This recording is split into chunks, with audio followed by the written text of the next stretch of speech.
o dia começou, né, primeiramente com aquela notinha do GSI, do general Heleno, que trouxe a responsabilidade o ministro do Supremo Tribunal Federal, mostrando que invasão de competência não pode ser tolerado, né? Com essa notinha, a gente já percebeu o clima como é que estava, né? Um clima de colocar os pingos nos is, colocar cada poder dentro da sua atribuição constitucional e dar um basta às usurpações de poderes do presidente Bolsonaro. Depois disso, veio o vídeo, estava todo mundo esperando se o ministro Celso de Mello iria determinar que todo o vídeo fosse mostrado, ou só parte dele. Então, ressalvada a parte lá da China e do Paraguai, todo o vídeo foi mostrado.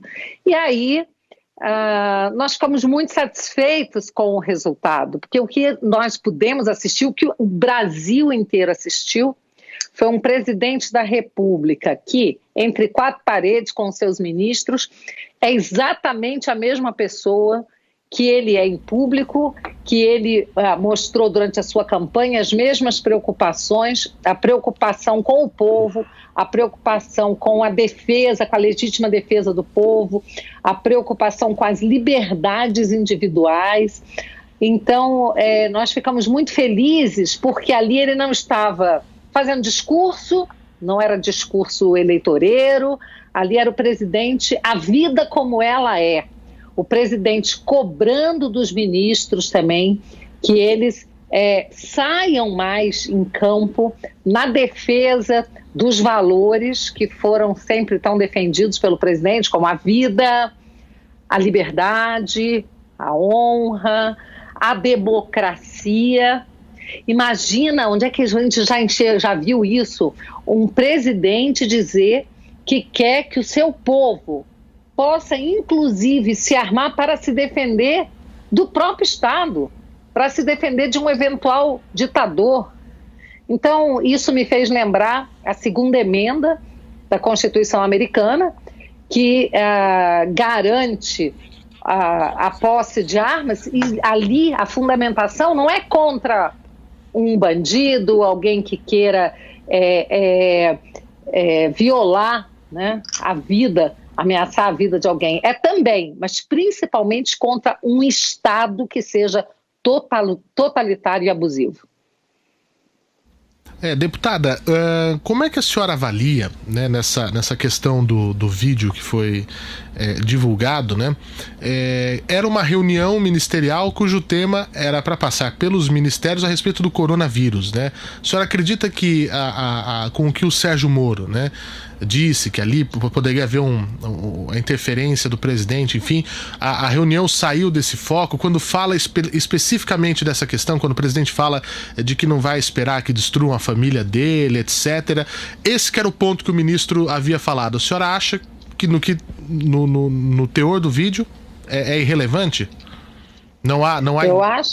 Eu acho que o presidente, inclusive, fala que não quer ser blindado, expressamente.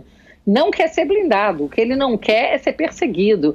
E cobrou do ministro da Justiça uma atitude proativa que nós, infelizmente, não vimos durante a gestão do ministro na questão da invasão, da violação às liberdades individuais. Então, já na gestão do ministro Sérgio Moro, as polícias estaduais, em vários estados do país, e também as municipais, né, os guardas municipais, prendendo pessoas, algemando, pegando mulheres de biquíni, jogando em camburão, trabalhador, tanta violação a direitos e garantias fundamentais, e o ministro Sérgio Moro, como ministro da Justiça, teria que ter levantado a sua voz contra isso. Aliás, até eu acredito que está faltando isso ainda do novo ministro, está faltando ele se manifestar mais a esse respeito também, tá?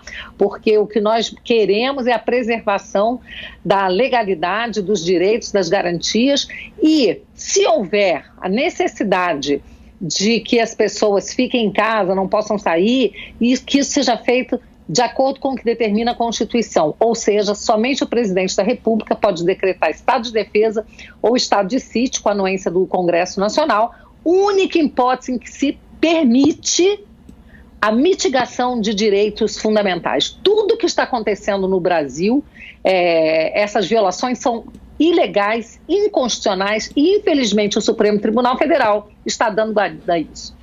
Inclusive, nessa reunião foram alguns ministros, o próprio ministro Abraham Weintraub dizendo que a gente está perdendo a luta pela liberdade, é isso que o povo está gritando, né? Ele fala isso.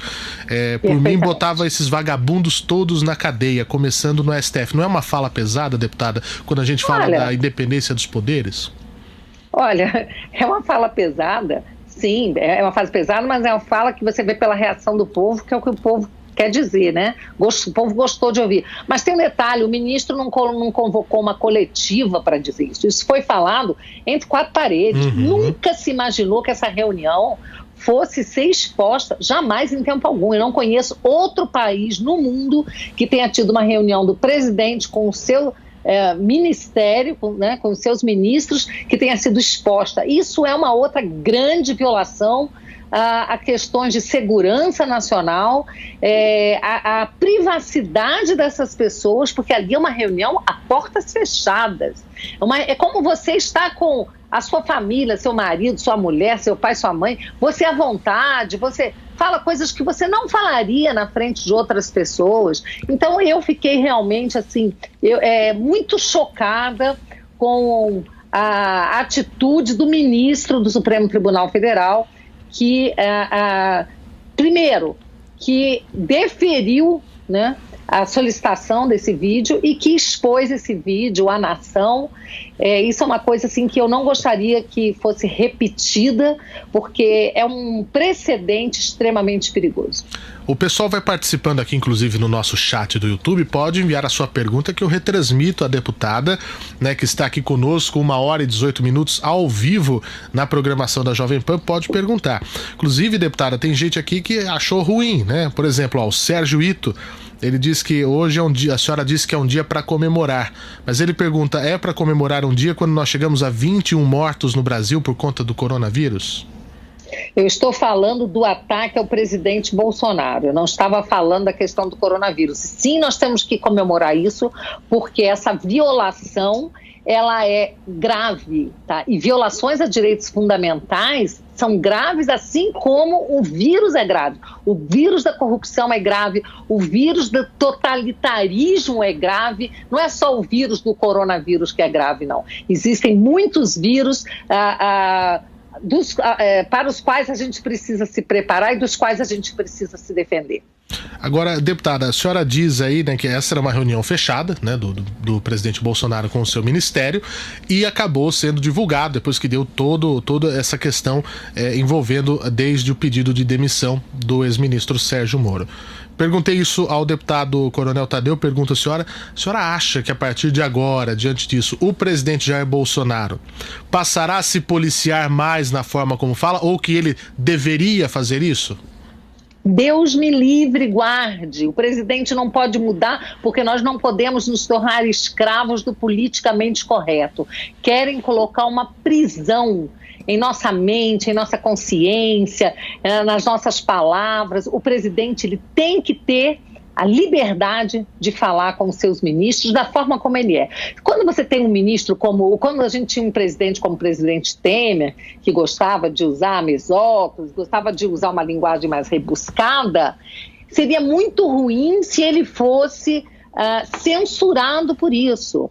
E o presidente Bolsonaro é uma pessoa que é mais rude, é um homem mais bruto, mas é um homem honesto, é um homem autêntico, é um homem que é como realmente é aquela pessoa que a gente precisa nesse momento, é aquela pessoa que tem disposição para brigar, para enfrentar essa guerra contra o comunismo, essa guerra contra esse sistema que o ataca dia e noite. Então, que o presidente possa ser do jeito que ele é, assim como foi permitido ao Temer ser do jeito que ele era, mais rebuscado, e ao Lula aparecer bêbado, com olheiras, cachaceiro, e era assim que ele era. Eu nunca vi a mídia se importar com a aparência do Lula ou a sua forma também desbocada de falar. Como nós vivemos num momento de guerra, como a senhora disse, deputada, se a gente pudesse elencar quais são as prioridades do país hoje. Nós estamos vivendo uma pandemia, nós estamos vivendo uma polarização tóxica, nós estamos vendo os poderes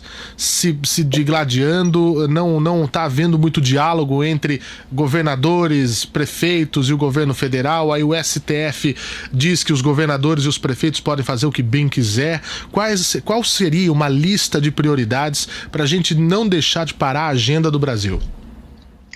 Respeito à vida e liberdade, o respeito aos poderes com sua independência e harmonia. Antigamente havia harmonia, mas não havia independência. O executivo, os presidentes, eles compravam o legislativo. Então isso era muito ruim. Hoje pode não haver harmonia, mas existe independência, porque o presidente Bolsonaro, ele respeita os poderes, ele jamais sequer tentou interferir nos outros poderes. Então vamos tentar ver se a gente uma hora consegue atingir os dois, independência e harmonia. Mas se for para ter um só, eu prefiro ter independência do que ter a harmonia como era uma harmonia de fachada. Mas também a segurança pública, ela é muito importante, a segurança das pessoas, tá? E claro, a economia, o emprego, tudo isso é prioridade e tudo isso tem que caminhar junto. A gente não pode, para ter um, abrir mão do outro. Então é preciso que a gente lute sim, lute pela vida, que a gente lute pelo emprego, que a gente lute pela segurança e que a gente lute pela ordem e a prosperidade.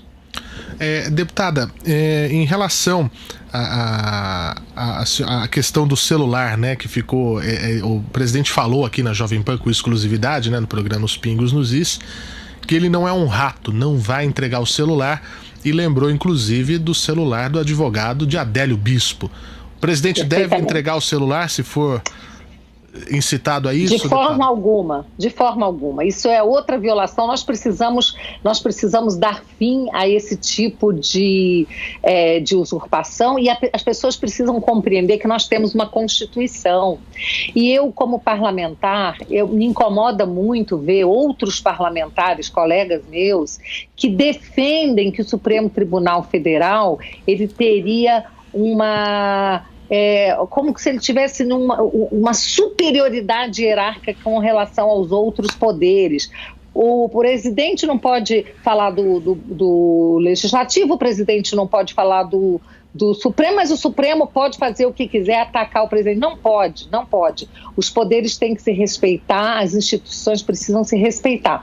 Então, quando você tem um conflito entre os poderes, ontem eu citei isso no meu discurso no Congresso, no plenário, citando aqui o maior constitucionalista brasileiro vivo, Dr. Ives Gandra, que inclusive foi consultor dos parlamentares, dos constituintes em 88.